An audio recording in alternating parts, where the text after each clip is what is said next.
वो मेरी बीवी जा रही है, मगर उसके होठों पर उस मुस्कुराहट का नाम तक नहीं, जैसा कि लोगों ने मेरे दिल की तस्कीन के लिए मुझसे कहा था। बस हड्डियों का एक ढांचा है। उसकी भयानक सूरत से ज़ाहिर होता है कि वो किसी जानलेवा बीमारी का शिकार है और मौत का डर उस पर हावी है। उसकी आंखों में मेरे लिए अब दिलचस्पी और प्यार की जगह बेगानगी और नफरत है। मैं ऐसी लायक था। इस नफरत की वजह वो नवजात बच्चा है, जिसका सर उसके कूल्हे की हड्डियों में अब तक फंसा दिखाई देता है, जिसकी वजह से उसकी जान गई। ये भला कौन सोच सकता था कि मेरी बीवी को मरते वक्त मुझसे नफरत होगी। मैंने उसको तकलीफ और मौत से बचाने के लिए कौन सी बात उठा रखी थी, मगर नहीं, मैं ही उसकी मौत का कारण हुआ। मैंने ही उसको दर्द और दुख पहुंचाया। मर्दों की जहालत और हिमाकत का शिकार था। ये सरासर गलत है। दरअसल मुझे गुरूर के पंजे ने जकड़ लिया था, इसका मुझे एतराफ है। हमारी शादी ऐसी उम्र में हुई थी जब हमें एक दूसरे के जज्बात समझने की सलाहियत तक न थी। लेकिन बाद में जो हादसा पेश आया, उसका इल्ज़ाम मैं किस्मत या ऐसे हालात पर जिन पर मुझे कोई काबू न था, नहीं रखना चाहता था। मुझे अपनी बीवी से कभी मोहब्बत नहीं हुई, और होती भी तो कैसे। हम जिंदगी के दो अलग दायरों में चक्कर लगा रहे थे। मेरी बीवी पुराने जमाने की तंग व अंधेरी गलियों में, और मैं नए जमाने की साफ चौड़ी और पक्की सड़कों पर। लेकिन जब मैं दूसरे मुल्कों में गया और उससे कई बरस तक जुदा रहा, तो कभी कभी मेरा दिल उसके लिए बेचैन होता था। वो अपने छोटे से मजबूत पुराने किले में थी, और मैं जिंदगी की गहमा गहमी में फिजूल और बेफैज इश्कबाजी से तंग आकर कभी कभी उस पाक व बावफा औरत का ख्वाब देखा करता था, जो बिला किसी मुआवजा के मुझ पर सब कुछ लुटाने के लिए तैयार थी। जब मेरी यह कैफियत होती तो बेताबी के साथ मुझे उससे मिलने की ख्वाहिश होती। एक दफा मुझ पर ऐसी ही कैफियत हावी थी कि मुझे उसका एक खत मिला। मैं बेकरार हो गया और फौरन 6000 मील के फासले से वतन की तरफ चल पड़ा। उसके खत में लिखा था। मैंने अभी तकिए के नीचे से फिर आपका खत निकाल कर पढ़ा। बहुत मुख्तसर है। शायद आप अपने काम में मशगूल होंगे, मगर खैर मुझे इसकी कोई शिकायत नहीं। बस मुझे आपकी खैरियत मालूम होती रहे और आप अच्छे रहें, खुश रहें, मेरे लिए ये काफ़ी है। जब से मैं बीमार हूँ, सिवाय इसके कि आपको याद करूँ और उन अजीब अजीब चीज़ों और नए नए लोगों का ख्याल करूँ जिनसे आप वहाँ मिलते होंगे, मुझे और कोई काम नहीं। मुझसे चला नहीं जाता। इस वजह से पलंग पर पड़ी पड़ी तरह तरह के ख्याल किया करती हूँ। कभी तो इसमें लुत्फ आता है और कभी इससे सख्त तकलीफ होती है। जब लोग मेरी सेहत के बारे में गुफ्तगू करते हैं और मुझसे हमदर्दी जाहिर करते हैं और नसीहत करते हैं, तो मुझे बड़ी कोफ्त होती है। ये लोग ये तक नहीं समझते कि मुझे क्या रोग है। उन्हें सिर्फ अपने दिल की तस्कीन के लिए मेरे ऊपर रहम आता है। अपने माँ बाप पर भी मैं भारी हूँ। वो अपने दिल में ख्याल करते होंगे कि बावजूद मेरी शादी हो जाने के बाद मैं ऐसी बदनसीब हूँ कि उनके गले पड़ी हुई हूँ। इसका नतीजा यह है कि मैं हर वक्त इस कोशिश में रहती हूँ कि बहुत ज़्यादा मायूसी और रंज ज़ाहिर ना करूँ, और मेरे माँ बाप ऐसी कोशिश करते हैं जिससे ये ज़ाहिर होता है कि उन्हें मेरी बीमारी की वजह से बड़ी ऊहापोह और चिंता है। गरज दोनों तरफ बनावट है। मैं आपसे किसी बात की शिकायत नहीं करना चाहती और ना आपके काम में रुकावट डालना चाहती हूँ। आप मुझे भूल न जाएं और कभी कभी खत लिखा करें, मेरे लिए यही बहुत है।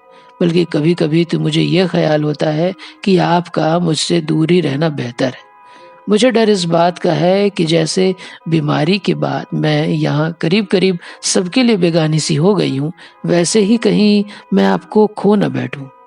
दिन रात मेरी बुरी हालत देखकर कहीं आपका दिल भी मेरी तरफ से न हट जाए। वहां से तो आप महज इसकी कल्पना कर सकते हैं, और मैं आपकी अपनी जिंदगी के मुकम्मल मुहाफिज के तौर पर कल्पना करती हूँ, जिसकी मेरे दिल को तमन्ना है। जब मुझे यह खत मिला तो मुझ पर इश्क व मोहब्बत की एक लहर सी दौड़ गई। गोया कि यह बीमार थी और उसे रोग लग गया था, मगर उसको सीने से लगाना मेरा फर्ज था। मैं ये साबित कर देना चाहता था कि मेरी मोहब्बत में कोई बात हायल नहीं हो सकती। मैं चाहता था कि उसे मालूम हो जाए कि मैं ही वो सच्चा साथी हूँ जिसकी उसे तलाश थी। मैंने अपने को कसूरवार और बुरा करार दिया और उसको मायूस व निर्मल। जैसे उसने मेरे साथ खाकसारी बरती और मेरी खिदमत की, मेरा भी फर्ज था कि मैं भी उसके साथ वैसा ही सलूक करूं। ये फैसला करके मैं अपने काम छोड़कर घर की तरफ चल खड़ा हुआ। मैं अभी रास्ते में ही था कि मेरे जज़्बात में तब्दीलियाँ होने लगी। वो शुरू का सा पाक जज़्बा बिल्कुल गायब हो गया और रोज़मर्रा की छोटी-मोटी बातों की तरफ मेरे ख़यालात दौड़ने लगे। मसलन रोज़ी कमाने का कौन-सा रास्ता निकालूँगा, अपने दोस्तों में किन-किन से मुलाकात जारी रखूँगा, अपने ससुर और सास से किस तरह मिलूँगा, उनसे साफ-साफ बातें करूँ या उनकी तरफ से बेरुखी बरतूँ वग़ैरह-वग़ैरह। सिर्फ़ अपनी बीवी से मिलने की तमन्ना बाकी है। यही नहीं, बल्कि ज़रा-सी रोज़ाना ज़िंदगी की समस्याओं ने मेरी तमन्नाओं और जोश का खात्मा कर दिया। घर पहुँचने पर ये समस्याएँ विकृत सच्चाइयों में बदल गई, जिनसे बच पाना मुश्किल ही था। पुराने ज़माने की जिन-जिन दिल-फ़रेबियों की मैंने अपने ज़हन में तस्वीरें खींची थी, उनका कहीं पता नहीं था। बजाय इसके खुद को मैंने तंग व तारीख गंदी, ज़ुल्म व जाहिलियत से लबरेज़ एक दुनिया में बंद पाया। स्टेशन पर जो लोग मुझसे मिलने आए, उनमें ज़्यादातर बेहुदा, बदमाश, तंग नज़र, संकरी सोच वाले नाकारा किस्म के आदमी थे। उन सब ने बहुत खुशी के साथ मेरा स्वागत किया। मुझे हार पहनाया, मुझ पर फ़िक्रे कसे गए। वही पुराने और शालीन भौंडे मज़ाक हुए और दूसरों की बुराइयाँ की गई। कई दिनों तक जलसों, बैठकों और दावतों का सिलसिला रहा। इसके बाद कहीं उन लोगों से निजात मिली। इस दरमियान मैं अपनी बीवी से सिर्फ थोड़ी-थोड़ी देर के लिए मिल सका, लेकिन उसके तेल से चिपके हुए बाल, उसका लागर जिस्म और जर्द चेहरा दावतों, संगीत व नाच की महफ़िलों और इधर-उधर बातचीत के वक़्त भी बारहा मेरी नज़र में सामने आ जाता था। जब सब मेहमान रुखसत हो गए तो मैं अपनी बीवी के पास गया और उसके करीब पलंग पर जाकर बैठा। वो खामोश लेटी रही और मेरी तरफ उसने नज़र उठाकर नहीं देखा। मैं थोड़ी देर तक तो उसकी सांस के साथ उसके सीने का चढ़ाव-उतराव देखता रहा। फिर मैंने उसका कमज़ोर लागर हाथ अपने हाथ में ले लिया और कुछ देर तक हम यूं ही खामोश बैठे रहे। फिर मैं बोला, लीजिए, अब तो मैं आपके पास आ गया, कुछ बातें कीजिए। आप इतनी चुप क्यों हैं? उसने जवाब दिया, मैं क्या बात करूं? खैर, आप आ गए। मैंने सहसा महसूस किया कि इस तरह काम नहीं चलने वाला। मैंने जल्दी से कहा, वाह! आपको तो मुझसे बहुत कुछ कहना था। इतने दिन जो मैं यहाँ नहीं रहा, तो आप क्या करती रहीं और कैसी रहीं? सब मुझे बताइए। आखिर इतने दिन आपने मुझसे बातचीत नहीं की थी, अब उसकी कसर निकालिए। याद है आपको, आपने मुझको एक दफ़ा ख़त में लिखा था कि आपको एक हमदम व दमसाज की जुस्तजू है। मैं ही वो शख्स हूँ और अब आपके पास इसलिए हूँ कि हर वक्त आपके पास रहूँ और कभी आपसे जुदा ना हूँ। मगर मेरी तमाम कोशिशें बेकार साबित हुई। मेरी बातों से ज़ाहिर था कि रहे हुए पाठ की तरह ऊपरी है और उनमें मेरी बीवी को कोई तसल्ली नहीं है। कुछ देर तक मुझे ये उम्मीद रही कि उसको शायद इसका एहसास नहीं हुआ, मगर वह घबराहट और बेचैनी से मेरी टोपी उठाकर हाथों से मलने दलने लगी और फिर ऐसी गुफ्तगू हुई कि मुझे अपनी नाकामयाबी का यकीन हो गया। उसने कहा, भला मैं क्या कहूँ? यहाँ तो जैसे दिन वैसी रात, लेकिन आप क्यों चुप हैं? आपको नए-नए तजुर्बे हुए होंगे, नए मामलों से सबका पाला पड़ा होगा। आप मुझसे उन सब बातों का तज़किरा कीजिए। वहाँ की अजीब-अजीब चीज़ें, तरह-तरह की मशीनें, किस्म-किस्म के लोग, नई ज़िंदगी।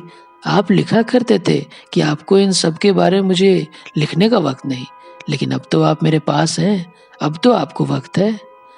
क्या उसने जानबूझकर मेरी खुददारी पर हमला किया? अब मुझे मालूम हो गया कि सालों की जुदाई ने हमारे ताल्लुकात में कोई फ़र्क पैदा नहीं किया है। हम पहले की तरह अब भी एक दूसरे से बेगाने थे और एक दरिया के दो अलग किनारों पर अजनबी की तरह खड़े थे। हमने फिर एक दूसरे के साथ धोखाधड़ी शुरू कर दी। मैंने कहा, हाँ हाँ, मुझे तो आपसे बहुत सी बातें करनी है। हम दोनों मिलकर क्या क्या करेंगे ये तय करना है, लेकिन पहले आप जल्दी से अच्छी तो हो जाएं, तब हम इसके बारे में बात करें। अभी तो आपको खामोशी से आराम करना चाहिए। आप अपने दिलो दिमाग पर जोर न डालिए। मेरे आने की वजह से शायद आप तकलीफ में हो गई। आप आराम कीजिए और ज़्यादा सोचिए मत। अच्छा, अब मैं जाता हूँ। मैंने उसका हाथ छोड़ दिया और वहाँ से उठकर चला गया। इसके बाद ना तो मैंने उससे ज़्यादा राबता बढ़ाने की कोशिश की और ना किसी खास बात पर ज़्यादा देर तक गुफ्तगू ही की। दिन में 1-2 दफ़ा उसे देखने जाया करता, दरियाफ्त करता कि उसकी सेहत कैसी है और ऐसी ही 2-1 बातें करके चला आता और अपने काम में मसरूफ़ हो जाता। इत्तेफ़ाक से मेरा काम भी इन दिनों अच्छा नहीं चल रहा था और मुझे फ़ुर्सत काफ़ी थी। रफ्ता रफ्ता मैं फिर अपने पुराने दोस्तों की सोहबत में रहने लगा और उनकी गंदी तथा बेकार आदतें मुझ में भी आ गई। ताश, शराब और बेसिर पैर की बातों का सिलसिला जारी रहने लगा। हम अपने को संगीत का भी माहिर समझते थे, चुनाचे शहर की नामवर गाने वालियों के सरपरस्त बन बैठे। ऐसी हालत में जाहिर है कि मैंने एक औरत भी रख ली थी। हमने बेमानी और बेमकसद जिंदगी बसर करने की यही तरकीबें निकाली थी। हम में से जो लोग दूसरे मुल्कों का सफ़र कर आए थे वो अपनी जमा मर्दी और आशिकी की दास्तानें दूसरों को सुना सुना कर उन पर रौब जमाते थे, लेकिन मेरे लिए अपनी बीवी से छुटकारा पाना नामुमकिन था। उसकी बीमारी की वजह से मेरे पास मिजाज पुरसी के लिए खत और दोस्तों व रिश्तेदारों का सिलसिला कायम रहता। कोई मुझे नसीहत देता तो कोई उलाना, कोई दिलासा देता तो कोई हमदर्दी जाहिर करता। इन सब बातों से मेरी जिंदगी अजाब हो गई। मेरे सास और ससुर को मेरी आज़ादी और तौर तरीके बहुत खलते थे। वो डरते थे कि मैं उनकी लड़की को कहीं एकदम से न छोड़ दूं। इधर मेरी माँ का लगातार इसरार था कि मैं दूसरी शादी कर लूं। खानदान में दो ऐसे गिरोह बन गए जिन्हें एक दूसरे से सख्त दावत थी। दोनों मुझे अपनी तरफ खींचने की हर वक्त कोशिश करते रहते, लेकिन बावजूद माँ के इसरार के मैं दूसरी शादी करने पर राजी नहीं हुआ। आखिरकार लोगों ने मेरी मर्दानगी पर शक करना शुरू कर दिया और तरह तरह की कानाफूसी होने लगी। मैं अजब पशुपेश में फंस गया और मैंने ये तय कर लिया कि कुछ ना कुछ ज़रूर करना चाहिए। मैं अपने ससुराल गया और वहाँ जाकर कहा कि आपकी लड़की बीमार बीमार कुछ भी नहीं है, ये सब बेकार के आपने यहाँ रोकने के बहाने हैं। मैं उसे अपने साथ लिए जाता हूँ। मैंने अपनी बीवी से भी कहा कि आप बिल्कुल बीमार नहीं हैं, कम से कम ऐसी बीमारी नहीं जैसा यहाँ लोग आपको बनाना चाहते हैं। ये सब आपके अम्मी अब्बू की चाल है, ये बात कोई आपसे छिपी हुई नहीं है। आप मेरे साथ चल कर रहिए, तब पता चलेगा कि आपको क्या बीमारी है। पहले तो मेरी साफ गोई कुछ उसकी समझ में नहीं आई, मगर थोड़ी ना नुकुर के बाद वो मेरे साथ चलने के लिए राजी हो गई। हम दोनों ने एक लंबा सफर तय किया और दूर पहाड़ों पर जाकर रहने लगे। बर्फ से ढकी जगह की खुश्क और ताज़ा हवा में दूर दूर टहलने के लिए निकल जाते। जब थोड़े दिनों के बाद मेरी बीवी की सेहत ठीक हो गई तो उसे घर ले आया। मेरे दोस्तों और रिश्तेदारों ने जब हमें साथ देखा तो मुझे फक्र महसूस हुआ, मगर उनके दिलों में शक बाकी था। वे पूरे सबूत के लिए किसी और चीज़ के इंतज़ार में थे, लेकिन मुझे अपनी फतहयाबी का पूरा यकीन था। एक महीने के बाद दूसरा महीना आहिस्ता आहिस्ता गुजरता जाता था और मेरी बीवी का पेट बढ़ता जाता था। मेरी हालत उस माली की थी जो अपने लगाए दरख्तों पर कलियों को खिलते हुए देखकर खुशी से फूला नहीं समाता। हर दिन हर क्षण मेरी कामयाबी ज्यादा नुमाया होती जाती, लेकिन मेरी बीवी खामोश रही। मैं समझता कि इसका सबब शायद प्रसव की परेशानी और घबराहट है। आखिरकार उसको प्रसव का दर्द शुरू हुआ। घंटों बेचैनी और तकलीफ का आलम रहा। दर्द की शिद्दत से जिस्म तड़प रहा था और उसे किसी पहलू में चैन न था, लेकिन लगता था उसकी आत्मा तक आह व फरियाद कर रही है। लेकिन उसकी छटपटाहट और तड़प, उसका दर्द से चीखना चिल्लाना, उन सबसे मेरी जवां मर्दानगी का सबूत मिल रहा था। और उसके बाद चारों तरफ खामोशी छा गई जिसने मेरी अकड़ और शान को खाक में मिला दिया।